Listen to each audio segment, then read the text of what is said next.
সংগ্রামী উপস্থিতি, এবার বক্তব্য রাখবেন তরুণ ইসলামী চিন্তাবিদ জনাব রেজাউল করিম আবরার।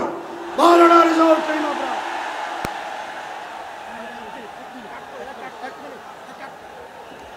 আসসালামু আলাইকুম ওয়া রাহমাতুল্লাহি ওয়া বারাকাতুহু। আজকের এই জনসমুদ্র থেকে আমরা প্রথম যে বার্তা দিতে চাই, 2024-এর জুলাই আগস্টের গণবিপ্লবের পর অনেককে আপনারা মুক্তি দিচ্ছেন। আমার ভাই ফারাবী সহ আশিকে রাসূলকে কেন এখনো কারাগারে বন্দী করে রেখেছেন? বাংলাদেশের শাতিমে রাসূল ইস্যুতে যতজন আশিকে রাসূলকে কারাগারে বন্দী করে রেখেছেন, অতি শীঘ্রই তাদেরকে মুক্তি দান করতে হবে।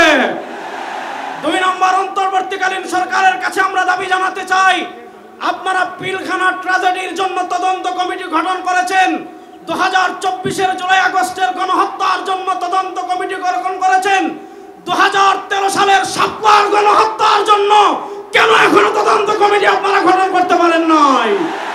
3 নম্বর, শেষ কথা বলে আমি শেষ করছি, আমরা এই তদন্ত কমিটি বাতিলকে আমরা এই কমিটি মানি না ইনশাআল্লাহ।